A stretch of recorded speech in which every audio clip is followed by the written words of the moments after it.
Existem basicamente 4 paradigmas de programação: a programação procedural, a programação declarativa, a programação orientada a objetos e a programação funcional. No vídeo de hoje, você vai entender passo a passo, do zero, como funciona a programação funcional usando a linguagem de programação Python. Python é uma linguagem multiparadigma, você pode trabalhar tanto com programação orientada a objetos como programação funcional, mas esse vídeo específico, atendendo a pedidos dos nossos seguidores, vamos falar sobre programação funcional em Python. Então já deixa o seu like, já comenta aqui embaixo se você curte esse tipo de vídeo, se você tem sugestão para dar também aqui sobre possíveis temas para trazer aqui nesse canal, e compartilha também com seus amigos, com seu time de desenvolvimento, se vocês utilizam esse tipo de paradigma funcional ou se você pretende utilizar esse paradigma. Compartilha com o seu time, que eu espero que te ajude a compreender vários conceitos mais avançados na linguagem Python, que são conceitos relacionados à programação funcional, como geradores, a função map, a função filter, utilizadas ali para substituir laços de repetição. Então esse vídeo está bem completo, deu bastante trabalho, pesquisei bastante aqui sobre esse tema para trazer isso para você. Então só peço a sua ajuda para você compartilhar com seus amigos, para fazer com que consiga mais alcance e o YouTube possa me ajudar a distribuir esse conteúdo para mais pessoas. Então, sem mais delongas, vamos para o vídeo. Programação funcional em Python.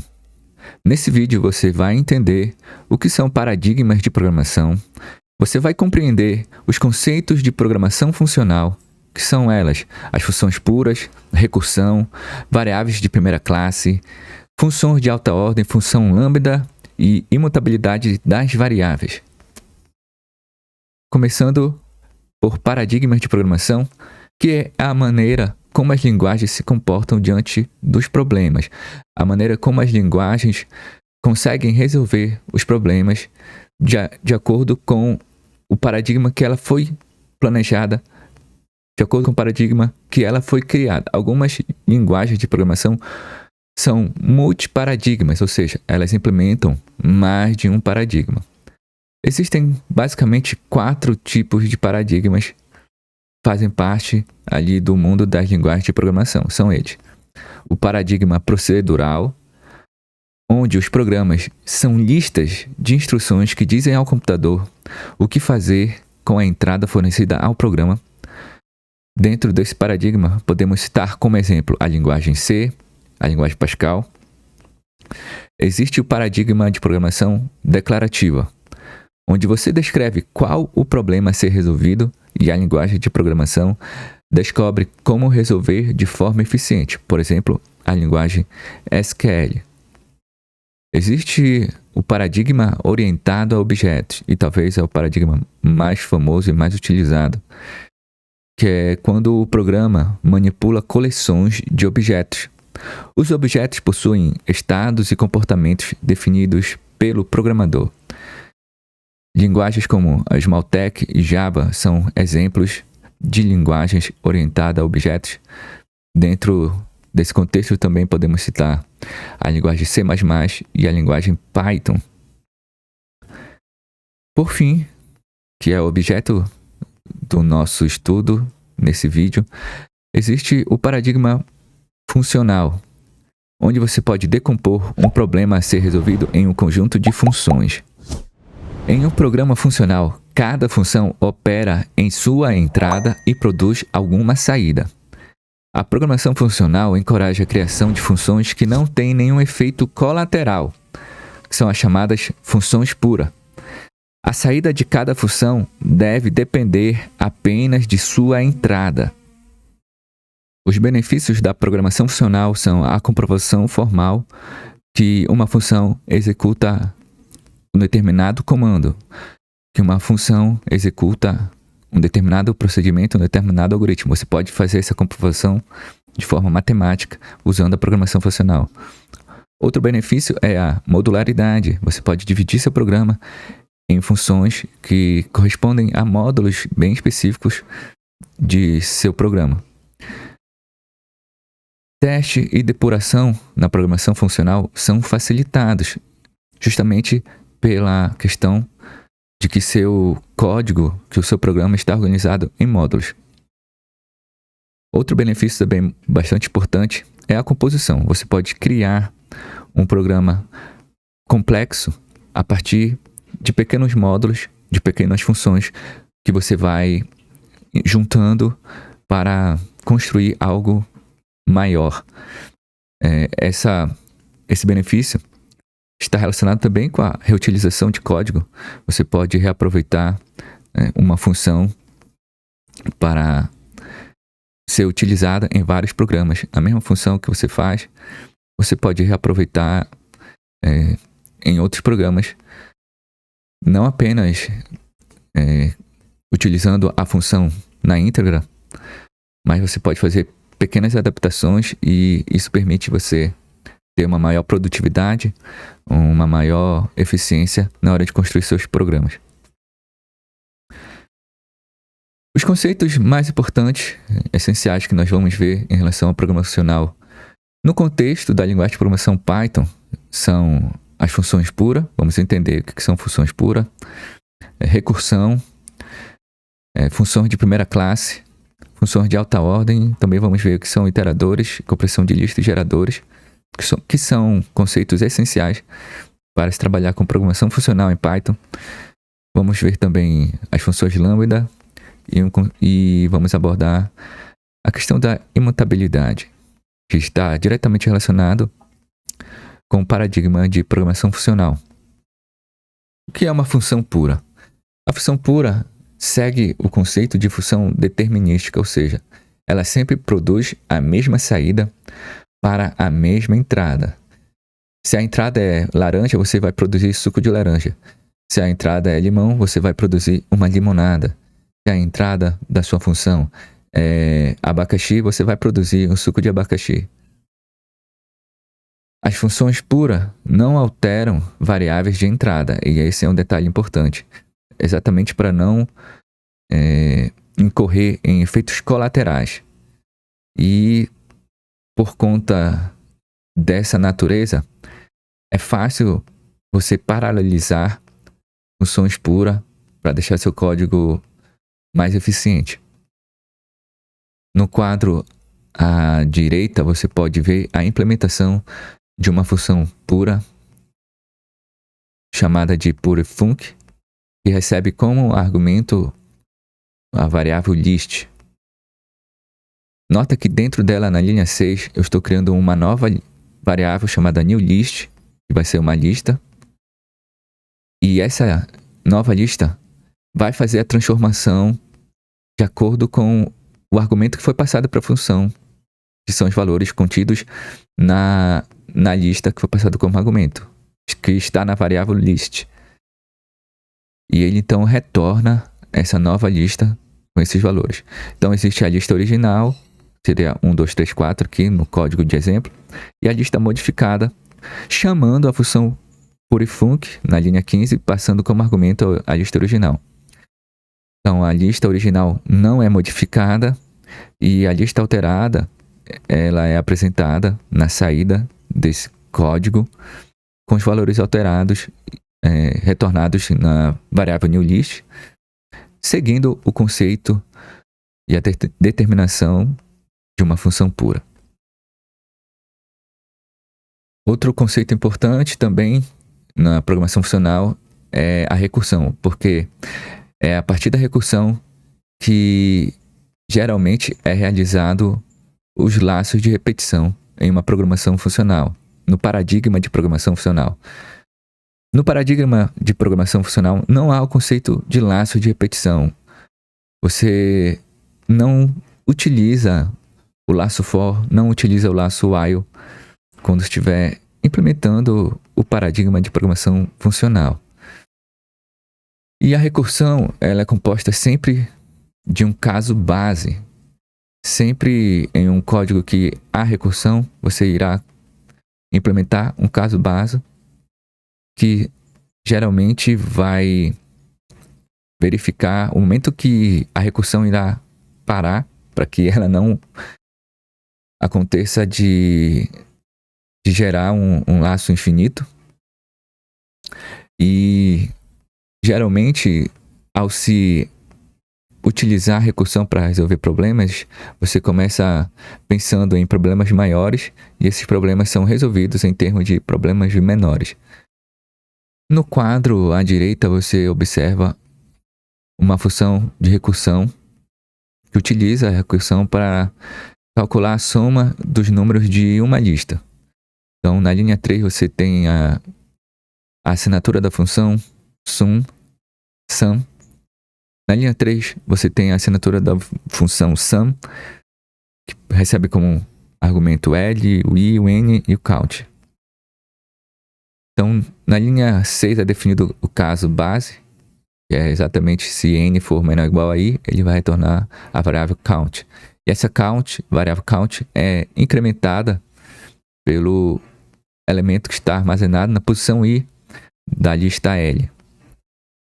E para fazer a iteração sobre a lista L, perceba na linha 12 a recursão, a chamada recursiva da função sum, passando aí diferente agora, né, para o problema, no caso, o problema maior sendo resolvido em termos de problemas menores. Você vai passar o incremento, né, da variável i mais 1, ao invés de passar o argumento i, como foi na assinatura da função, você vai então calcular a chamada recursiva aqui da função sum, passando esse incremento da variável i. E é exatamente nesse contexto, na linha 12, que vai acontecer o laço de repetição. E por fim você retorna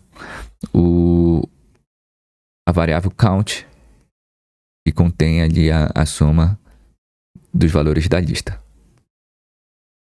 Nesse exemplo aqui, vamos considerar L com os valores 1, 2, 3, 4 e 5. E vamos chamar a função sum, passando como parâmetro aí o L, o 0, que seria o início, né, da contagem dos índices do conjunto L. E N vai possuir a quantidade de elementos que existem na lista L e a variável count, né, que vai receber esse valor. O resultado aqui dessa contagem seria igual a 15. Vamos entender agora o conceito de função de primeira classe. Uma função é uma instância de um tipo chamado object. Então você pode armazenar uma função em uma variável.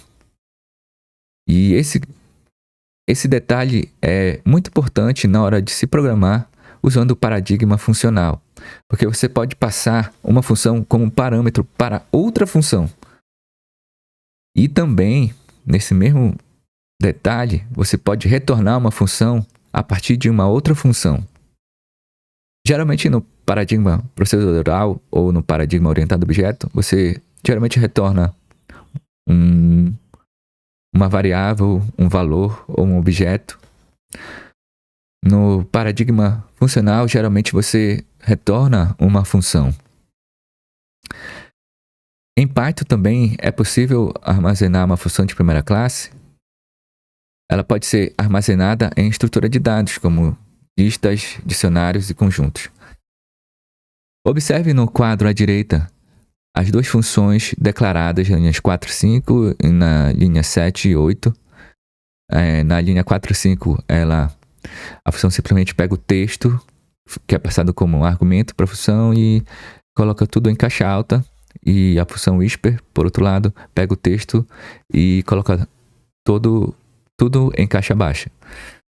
A função greet, definida na linha 10, define a mensagem que será transmitida.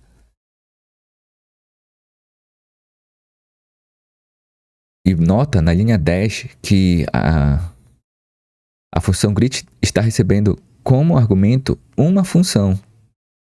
E essa função está sendo invocada na linha 12, de acordo com o argumento que é passado para ela. Então, na linha 16 e na linha 17 acontece a mágica aqui da programação funcional, você passar uma função como argumento para outra função, utilizando a função como uma variável. Então, na linha 16 é chamada a função greet, passando como argumento a função shout. E na linha 17 é invocada a função greet, passando como argumento a função whisper. E a saída você observa.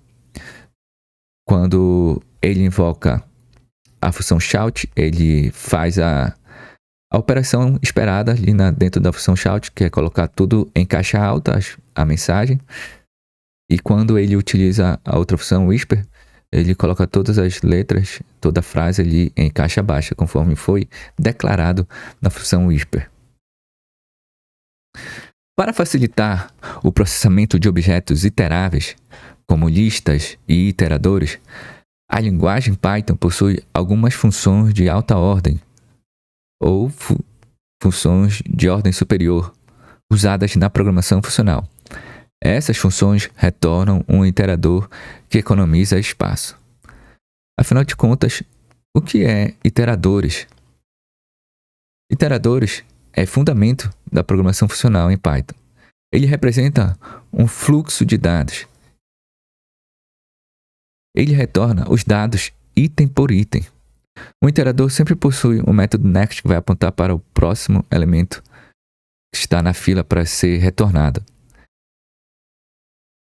Python possui a função iter, que é utilizada para criar objetos iteradores.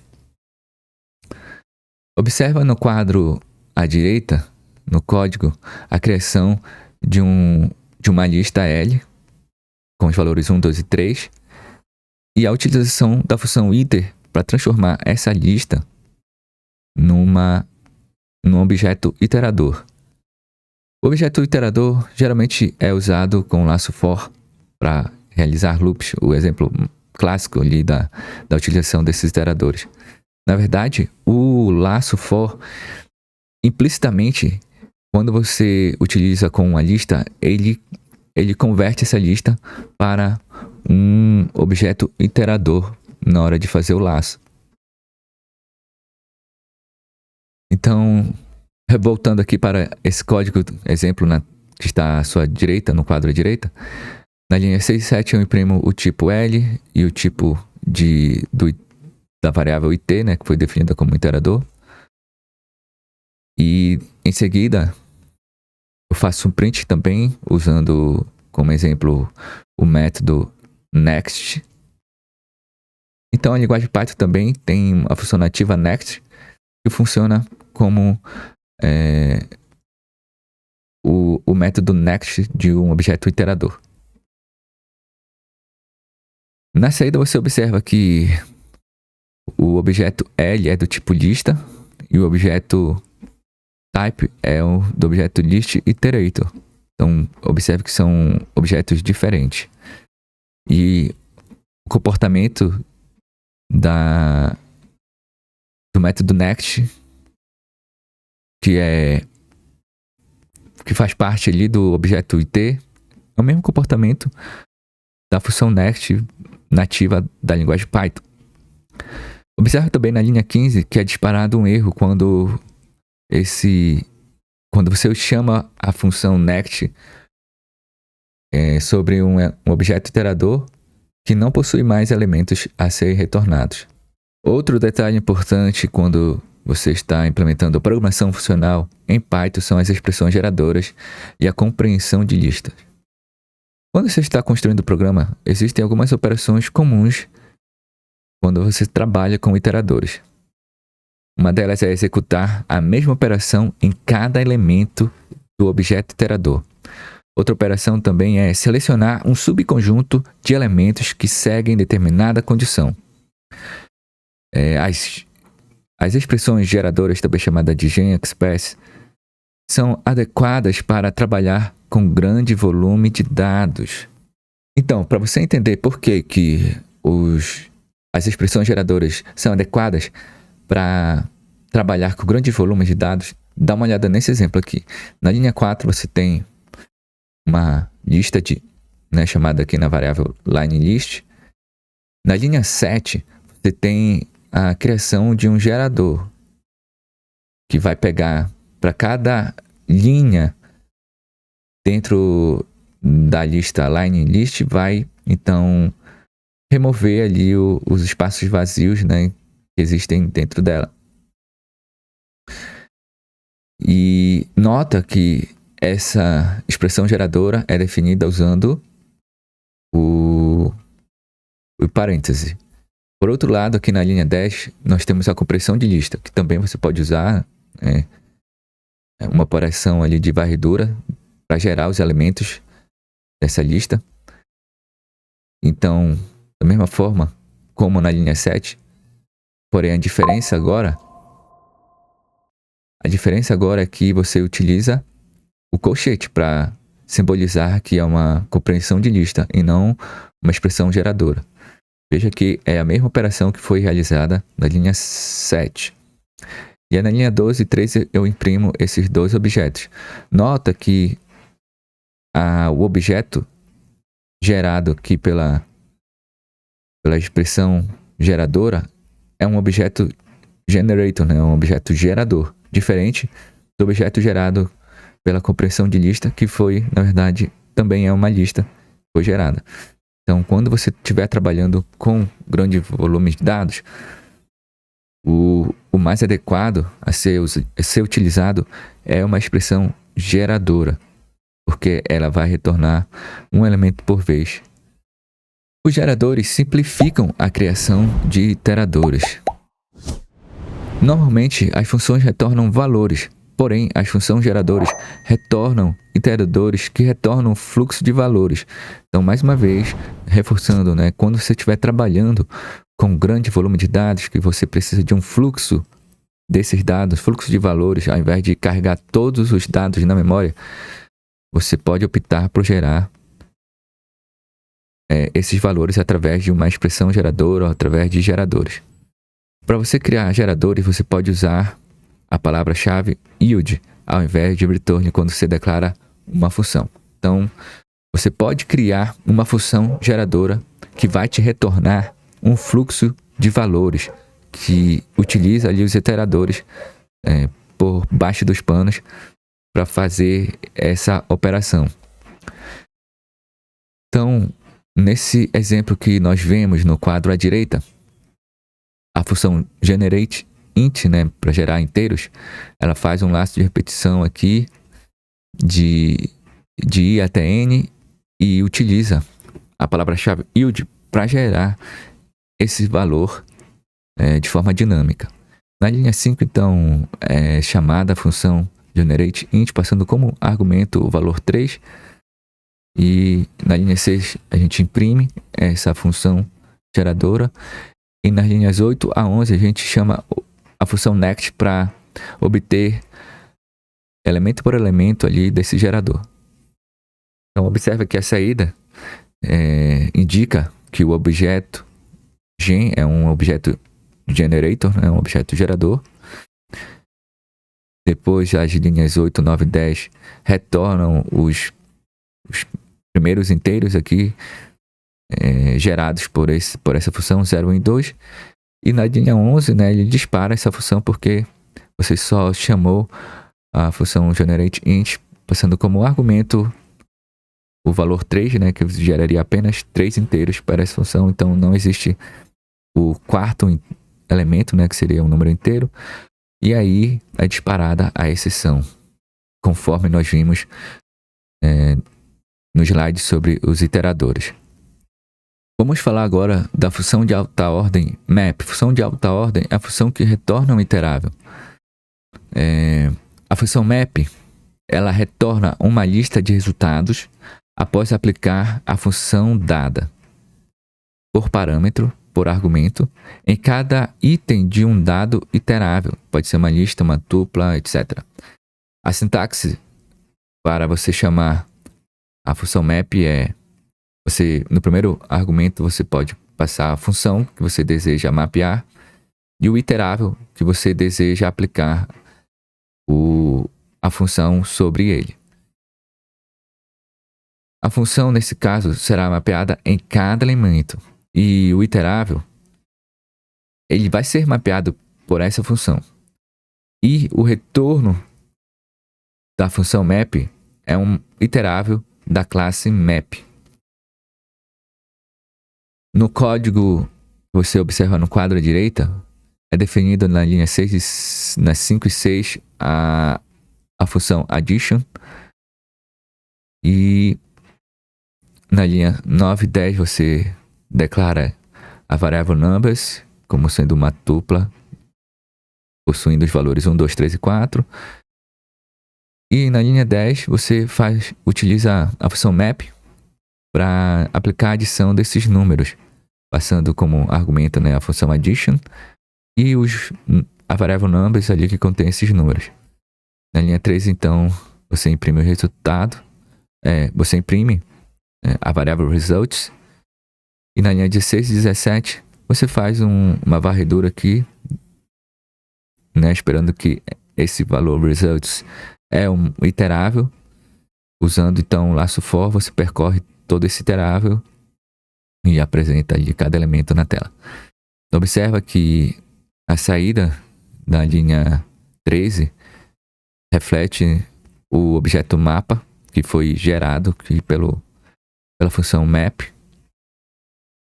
E os elementos em seguida são impressos aqui de forma iterável, né? Como ele é um iterável, você pode usar o laço for para imprimir os valores contidos dentro dele. A outra função de alta ordem da linguagem Python é filter, e ela filtra, né? Ela seleciona uma sequência com a ajuda de uma função que testa se cada elemento é verdadeiro ou falso. Então a sintaxe é filter, entre parênteses, a função que você quer utilizar como filtro e a sequência que você quer que seja filtrada. O retorno dessa função é um iterador filtrado da classe filter. Nota que você pode passar como argumento para essa função uma sequência, não um iterável. Então a sequência em Python pode ser o set, list e as tuplas. E ela então aplica a função sobre essa sequência. No quadro à direita você observa o exemplo, né, da criação de uma função que recebe uma variável aqui como argumento. Define a variável letters aqui como uma lista A, I ou U. Depois ele faz uma verificação se existe a variável dentro de letras e retorna true se isso for verdade, e falso se isso for, né, se não for verdadeiro.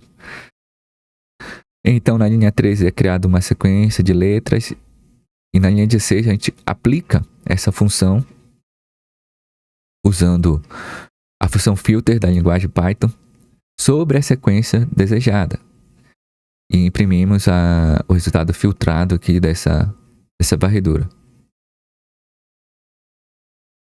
E como o objeto filtered, ele é um objeto tipo filter, quando você imprime aqui você não vai observar os valores, né? Como foi dito aqui que ele retorna um iterador. Então, para a gente acessar cada elemento desse iterador, a gente tem que percorrer um laço aqui sobre ele.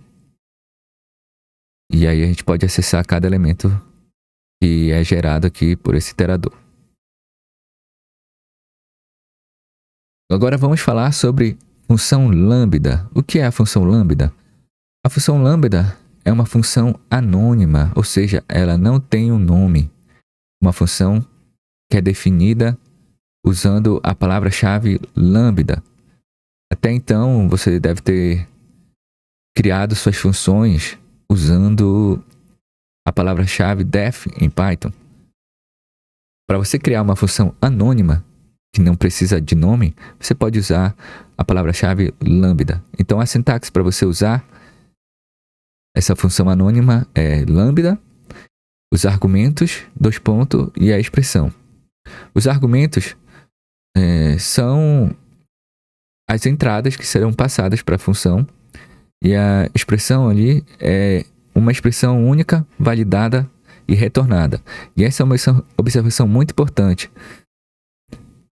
A função lambda, ela sempre vai retornar uma expressão única. Você não consegue produzir uma expressão, mais de uma expressão, quando se trabalha com a função lambda. Ela é usada sempre que é necessário uma função como variável. E ela é recomendada para criar funções pequenas. Você observa na linha 10 do trecho de código à direita que você vê na tela, a utilização da função lambda sendo atribuído à variável adder, né, o adicionador, passando ali como argumentos as variáveis x e y e retornando a expressão x mais y. A expressão única sendo retornada x mais y, porém, você pode passar mais de um argumento. Nesse caso, estou passando x e y.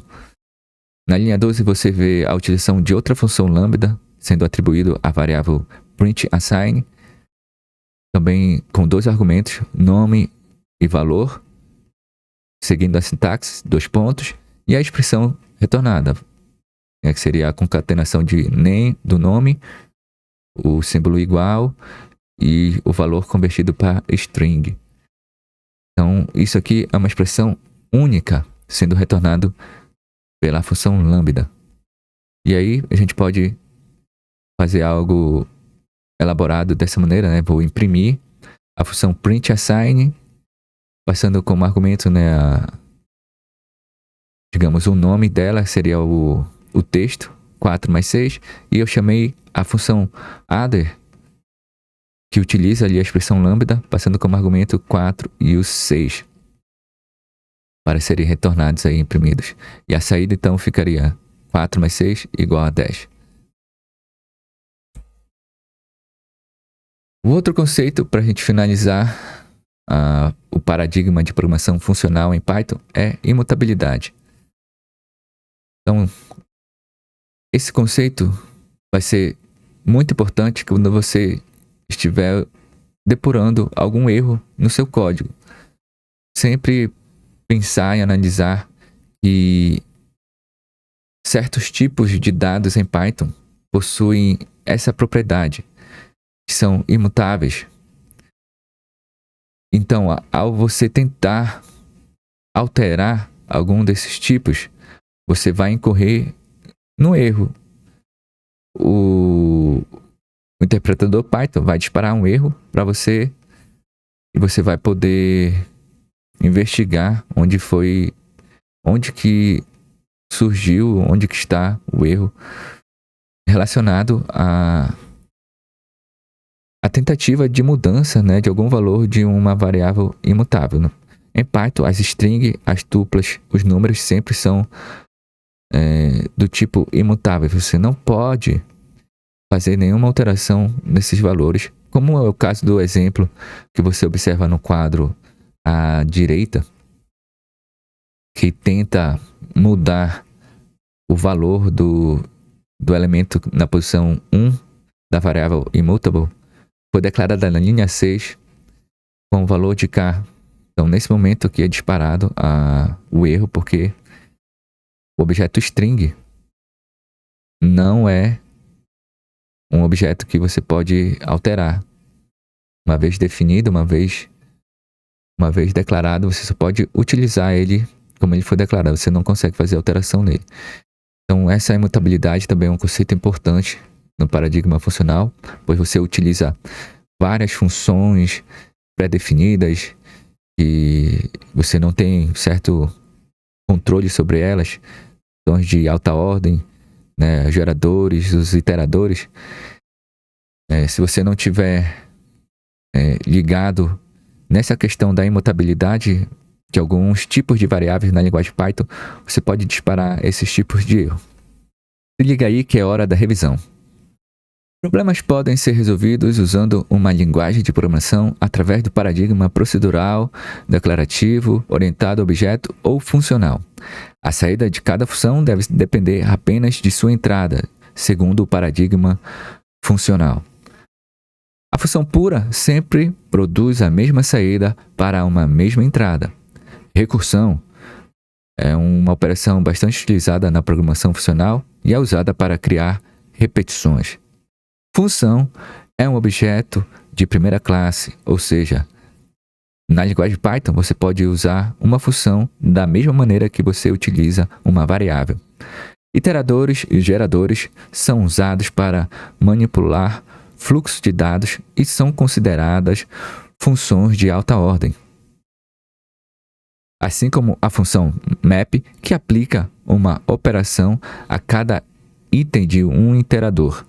A função filter seleciona os itens de acordo com um critério e também é uma função de alta ordem. A função lambda é usada para criar pequenas funções anônimas. Muito bem, eu vou ficando por aqui. Muito obrigado por sua atenção. Espero que você tenha gostado desse vídeo. Se por acaso você acha programação difícil, dá uma conferida nesse vídeo bem aqui.